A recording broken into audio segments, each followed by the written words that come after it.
Hello po, John Mercaso po ulit ng JC Trading dito sa Kobe, Japan. At nandito naman po muli ako sa inyo para magpakita po ng magandang unit na nakita ko po today. Meron po ako nakita na 16-year-old na Fuso super great 10-wheeler truck.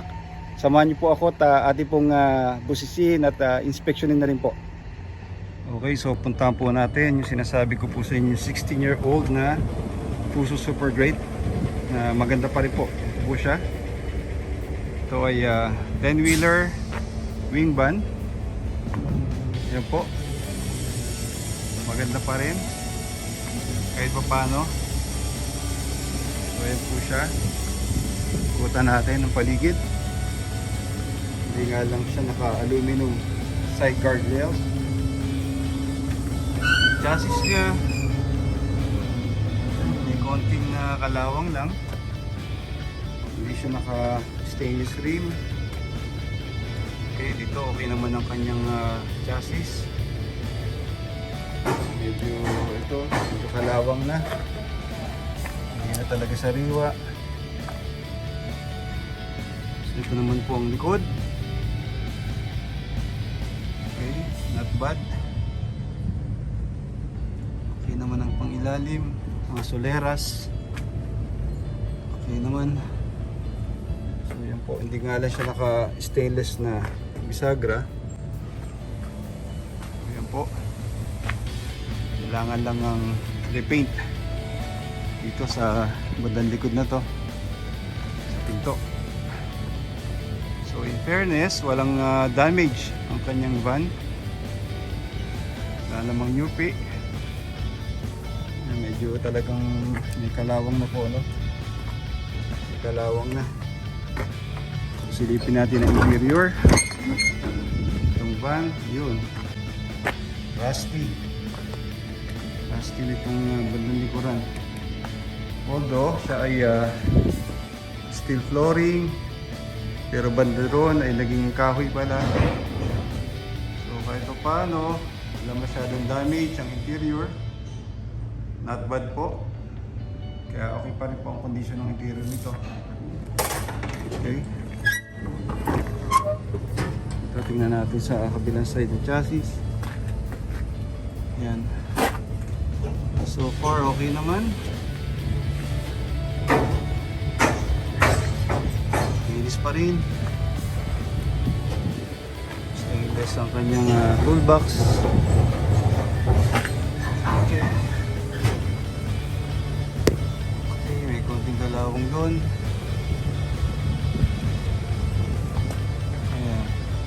So far okay naman ang chassis generally. Kanyang van, walang ka-damage. Ating silipin po ang option seat naman.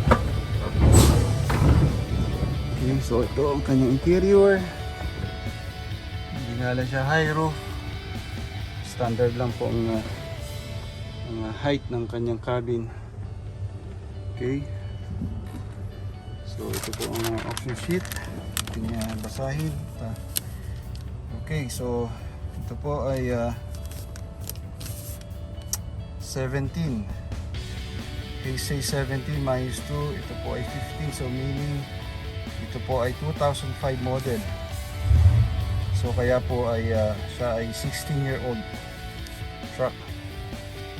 Ang kanyang odometer, ang mileage na po ay 957,000. Original po. Pero malapit na rin na mag second reading pag umabot na ng 1 million. Okay, so KL semi-electronic FU54J. Okay, so alamin natin later ang makina niya. So dito po sa map, walang kagalos-galos gaano, mga minor scratches lang po, no? Minor scratches. So wala pong indication ng engine and transmission trouble. So far okay ang condition po ng engine niya. So alamin po natin ang makina nito. Start muna natin. Okay,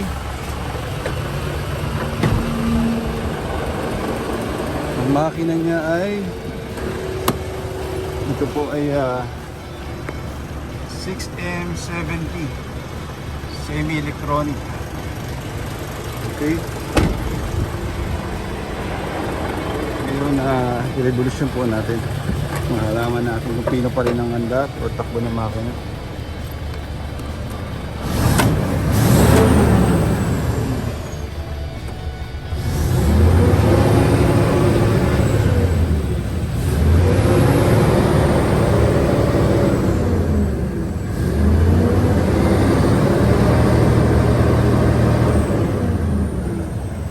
Okay, pilo pa naman.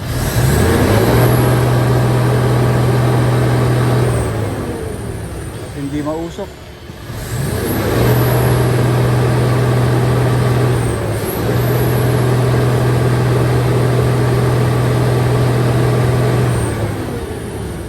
Okay. So ating pong i-check naman ang wing kung gumagana pa rin. Kasi old model na po ito. Alamin natin ang kanyang wing.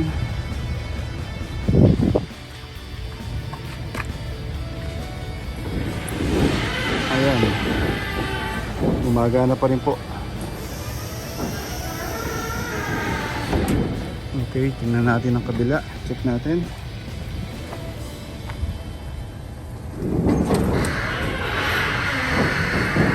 Okay,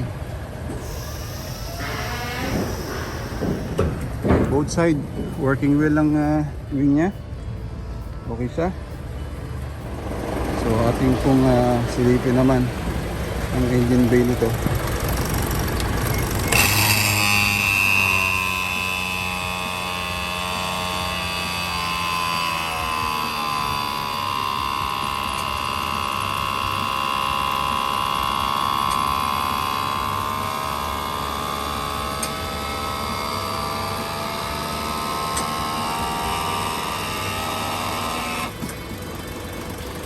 Okay, so ang front wheel niya ay molye or lip spring FU54.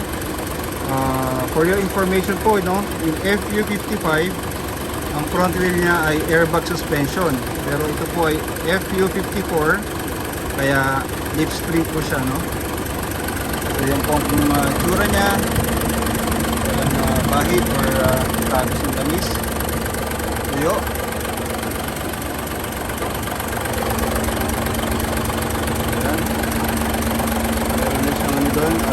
Stain ng langis siguro sa pagsali ng engine oil.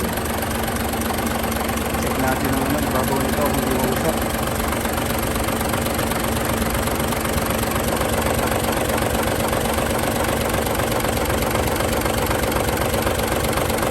Okay, meron siyang bahagyang usap lang pero hindi naman serious.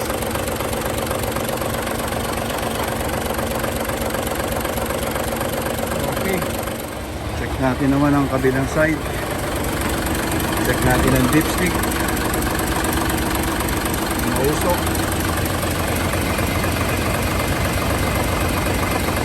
Wala siyang bagyang usok po, no? Pero wala naman siyang tilamsik ng langis. Kaya para sa akin minor lang po ito.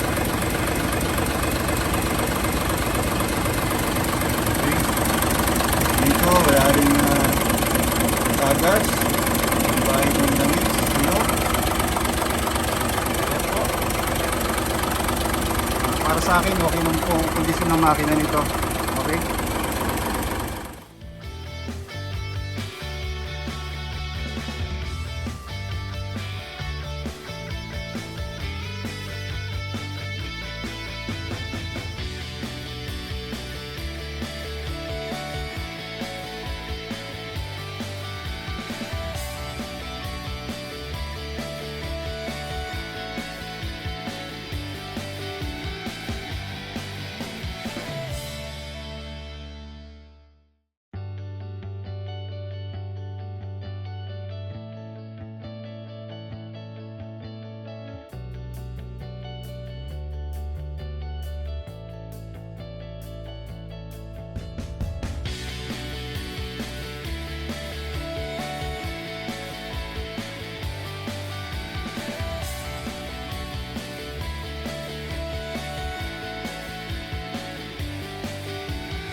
Okay, so yun po. Tapos na tayo ulit.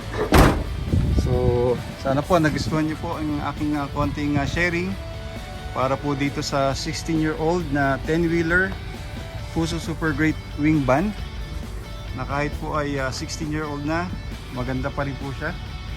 Maraming salamat po muli sa inyong oras sa panonood sa ating pong channel. Doon po sa bago, paki-subscribe na lang po at paki-hit po ang notification bell para po sa susunod kong video ay ma-notify po kayo. Maraming salamat po muli. God bless. Bye bye.